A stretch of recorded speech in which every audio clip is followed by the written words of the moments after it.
What's up? Hello, friends. You talking to me? Hello, friends. I'm not Andy Wood. I'm Bill Cosby.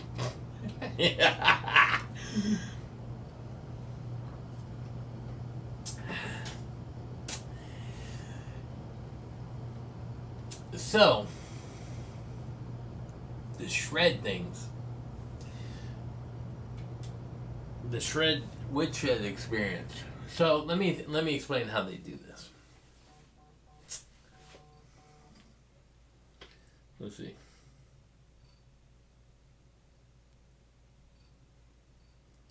Patreon.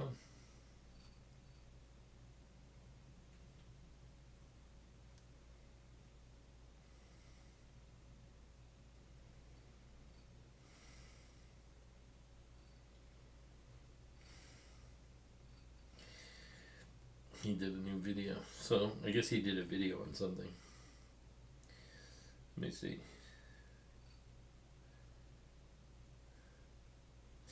So I gotta go to Art Lady Queen of Heaven. I gotta go pay for his niche in cremation. He isn't dead, but I'm gonna prepay. I was thinking if you want to wait till after. Oh yeah, I'll wait till soon. So, did you reach out to an attorney? Yes, I did. So the woodshed experience. I'm gonna guess it's $2,000.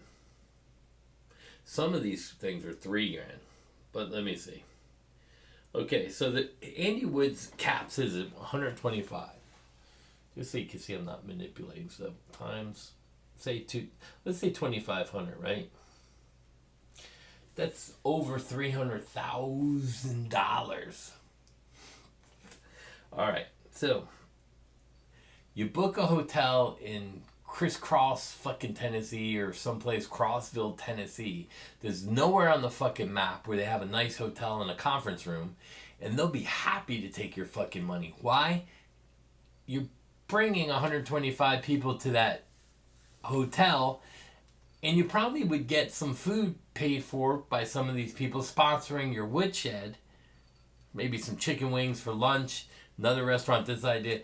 So that when you do it next time, you can bring in different restaurants and you get paid for that.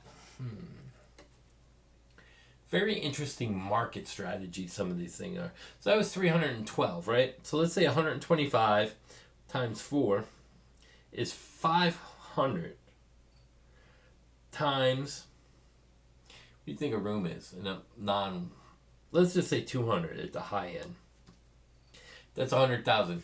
That leaves $200,000. 200 grand left over. Let's see, and you divide that by, let's say, five or six guys. We'll do 5. Whoops, I touched something. That was $20,000 a piece for 4 days. So you do 2 Andy Wood shreds a year. That's 80 grand in your no, 20,000. That's what, 40 grand in your pocket at the low end. And some of the guys I don't even fucking know. Now Dan Huff, he's made his money. So I could say, I'm putting this on, I'm taking everything. So I have 200,000, right? So I'm going to pay 4 guys. Let's see.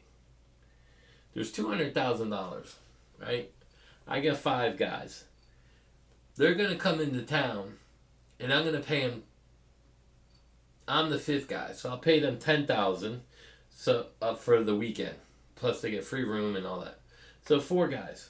So I'm going to divide it. Well, actually, let's minus it. 200,000 minus. So I pay him 15 grand for a weekend. Who the fuck wouldn't fly in, stay there, make 15 grand for the weekend? So that's what? 20, 30, 15, that's 30 minus 60 grand. That leaves 140 grand left over. I'm Andy Wood. I'm putting it on. I'm taking 100 grand and 40,000's left over for whatever. Backline, food, whatever. There's still another 40 grand left over for whatever the fuck I want to do with it. And I pay taxes on 100 grand. So let's say I do 2 of these camps a year. That's $200,000 in my fucking pocket. Plus taxes. But I need your money for my internet bill. Please donate to Patreon. No one should fucking donate any money to a celebrity of any status. My opinion. So who benefits from these? The people put them on. Where the fuck are you gonna go make 15 grand for the year? Let alone the 200,000. I don't know how much he takes. I don't know how generous he is, but from what I see, not very. Yeah, Bob gave away a Sir guitar. Yeah, it came from the company you're endorsed by. Big fucking deal. You didn't pay for it. Sir did. And it's probably minimal money for what they charge. Like a keisel. $4 grand for a keisel. But how much does the keisel actually cost them? $500-600? So that's nothing for them to give a fucking way. So let's think about that. Who benefits? So is it like a con money scheme? Kind of, in a way. You're using your celebrity status to overcharge people as a whole, not individually. Although $2,500, that's a year's worth of lesson at $50 an hour per week times 52 weeks is $2,500. So what would you benefit more? And let's say I'm in your local area. Would you benefit more from paying $50 an hour from somebody like me every single week? Of course you would. Of course. But it's an experience. Like I need my internet bill paid. See, it's trigger words. It's an experience you'll never forget. So was sex the first time I had it. Is it a fucking experience now? No. Didn't last. It was one time fucking 200 years ago for me. So who gives a fuck? You know what I'm saying? An experience is only as good as you look at it. Or how much it costs you. Now I'd rather take the $2,500 and take my family on a cruise for a fucking week. It's all perspective. $500,000 for a guitar versus, let's say the 59 is only worth 300 grand. I wanted 375 when I was selling it, by the way. So, but a lot of them are selling around 300 grand. So we're gonna do 300K, right? Let's see. If I bought, what's a good price for a guitar? 2 grand. You can buy a guitar 2 grand, right? Let's say because the 59 is used. These are all used. 59. I paid.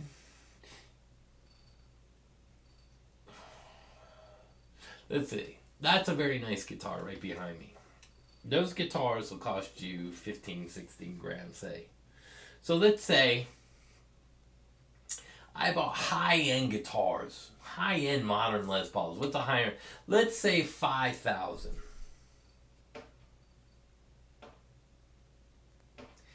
I could buy 60 fucking $5,000 guitars. What do I want? 1 guitar or 60 beautiful guitars like these? I'll take the 60. I get more for my money. They sound better.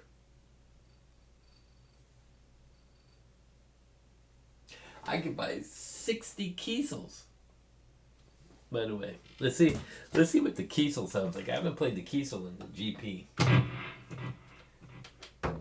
It's gonna be a lot cleaner. Oh no, this is even in tune. Someone's calling me.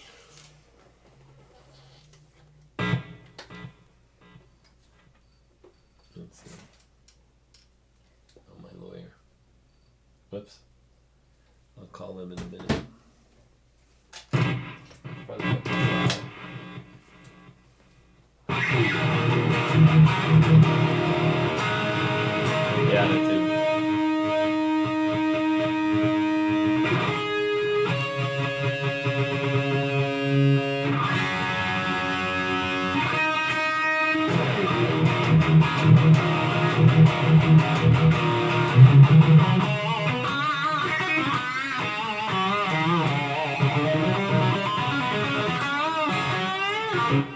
Way cleaner than the EVH.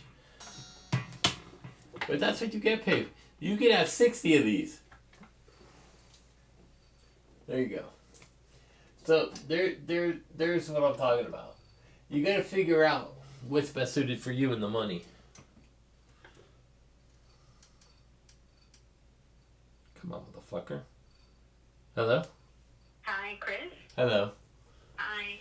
I'm calling you from David Burrow's office with an update. So the court has scheduled us to go for a hearing in front of him this Friday and has tentatively put us on the next trial period, which is November 3rd through the 20th. However, we have to talk to the judge because during that period, we are not available. So we are going to request and see if it's available if we could go the next trial period, which is from December 1st through the 18th. We're going to specifically request for the week of December 8th. Okay. But the attorney wants to know if you and Tracy can make yourselves available during December for trial. Well, she works, so it's got to be a specific date and time. She runs an office. So if we would need her, we have to give her a specific date and time to attend? Yeah, and it can be a week before, but it has to be specific. I can't tell her, hey, can you leave work tomorrow? She runs a company with... No. Once we know what trial week we have, we tell you automatically. Yeah. You know that that's the week we're going, and then that would be the time we would need. You would have to be there for sure. Yeah, as far as Tracy go, we could probably narrow it down for when she can be available more specifically, because she'll obviously take the stand. But we just want to make sure that you can make yourself available during those 3 weeks in December. Yeah, and I also called into David Dunhill, and he is... so you have to call the front, and then they put in a request for him to actually fit out. He's not going to give you all the records. He's going to fill out a report based on what Figueroa said, and then that'll come. And it takes I don't know. They said they'll call me when I'm available to pick it up, and they haven't called yet. So, and it's the same thing with all the other stuff. It just I don't know. These people drag their feet. Yeah, the problem is that especially like facilities like Holy Cross and all these bigger ones, they use third-party companies to fulfill their requests, so it doesn't really make it easy for rushes to happen. So it's understandable. We put in the request through the appropriate channels already. Hopefully they'll respond within the time frame they said, which was 7 to 10 business days. And now, given that trial has been pushed down, we won't know more until Friday. Because Friday is when we go in front of the judge. Now, do I have to be there Friday, or he'll just? No. Okay. It's just the attorney and the judge and defense counsel. So based on, and it could be very well that defense counsel can do December. We won't know until Friday, but we're going in with a plan to try and get it set for December because of the availability the attorneys have in November is very limited. Yeah. So, it's baffling. The baffling part for me is they already admitted liability. I mean, it's almost like a no-win situation for them. I don't understand why they just wouldn't pay out. It's ridiculous that we're even going this far. But, everyone, it's like they say, I already have their day in court, so and they're entitled to it. So if they don't want to settle, we just have to go to trial. Yeah. Just sucks because, it's a waste of time and money. And, when we could just resolve it and get it done with, and everyone kind of wins in some sort of sense. They don't have, they don't have to keep, getting money out of their clients to keep paying for their